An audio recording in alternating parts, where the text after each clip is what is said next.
بسم اللہ الرحمن الرحیم۔ السلام علیکم۔ حضرت یوسف علیہ السلام کو بادشاہی کا خواب دکھایا۔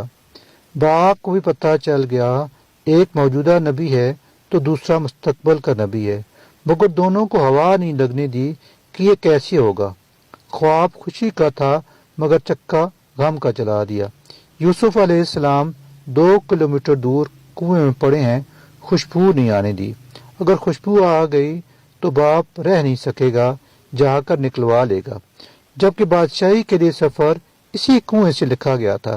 سمجھا دوں گا تو بھی اخلاقی طور پر یہ بہت برا لگتا ہے کہ ایک باپ اپنے بیٹے کو بادشاہ بنانے کے لیے اسے کنویں میں ڈال کر درخت کے پیچھے سے جھانک جھانک کر دیکھ رہا ہے کہ قافلے والوں نے اٹھایا ہے یا نہیں، لہذا سارا انتظام اپنے ہاتھ میں رکھا ہے۔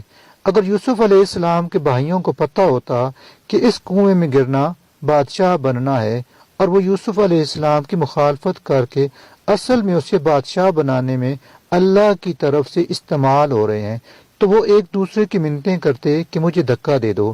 یوسف علیہ السلام عزیز کے گھر گئے تو نعمتوں بھرے ماحول سے اٹھا کر جیل میں ڈال دیا کیا کہ ان مع العسر یسرا۔ جیل کے ساتھیوں کے خواب کی تعبیر بتائی تو بچ جانے والے سے کہا کہ میرے کیس کا ذکر کرنا بادشاہ کے دربار میں، مگر مناسب وقت تک یوسف علیہ السلام کو جیل میں رکھنے کی اسکیم کے تحت شیطان نے اسے بھلا دیا۔ یوں شیطان بھی اللہ کی اسکیم کو نہ سمجھ سکا اور بطور ٹول استعمال ہو گیا۔ اگر اس وقت یوسف علیہ السلام کا ذکر ہو جاتا تو یوسف علیہ السلام سوالی ہوتے، اور رب کو یہ پسند نہیں تھا۔ اس کی اسکیم بادشاہ کو سوالی بن کر آنا تھا اور پھر بادشاہ کو خواب دکھا کر سوالی بنایا، اور یوسف علیہ السلام کی تعبیر نے ان کی عقل و دانش کا سکہ جما دیا۔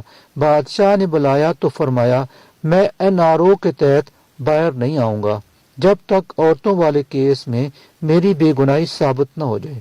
عورتیں بلوائی گئیں، سب نے یوسف علیہ السلام کی پاک دامنی کی گواہی دی، اور مدیہ عورت نے بھی جھوٹ کا اعتراف کر کے کہہ دیا کہ انا روتہ عن نفسی وانہ لمن الصادقین۔ وہی قید کا خواب جو بادشاہ کو یوسف علیہ السلام کے پاس لایا تھا، وہی قید ہانکا کر کے یوسف علیہ السلام کے بھائیوں کو بھی ان کے دربار میں لے آیا اور دکھا دیا کہ وہ بے بس معصوم بچہ جسے تمہاری حسد نے بادشاہ بنا دیا ہے، یہ وہ بچہ ہے۔ فرمایا پہلے بھی تم میرا کرتا لے کر گئے تھے جس نے میرے باپ کی بینائی کھا لی، کیونکہ وہ اسی کرتے کو سونگ سونگ کر گریا کرتے تھے۔ فرمایا اب یہ کرتا لے جاؤ، یہ وہ کھوئی ہوئی بینائی واپس لے آئے گا۔ اب یوسف علیہ السلام نہیں، یوسف علیہ السلام کا کرتا مصر سے چلا ہے تو کنعان کے صحرا مہک اٹھے ہیں۔ یعقوب علیہ السلام چیخ پڑے ہیں انی لاجد ریح یوسف لولا ان تفندون۔ تم مجھے سٹھایا ہوا نہ کہو تو ایک بات کہوں، مجھے یوسف علیہ السلام کی خوشبو آ رہی ہے۔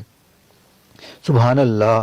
جب رب نہیں چاہتا تھا تو 2 کلومیٹر دور کے کنویں سے خبر نہیں آنے دی، جب سوئچ آن کیا تو مصر سے کنعان تک خوشبو سفر کر گئی۔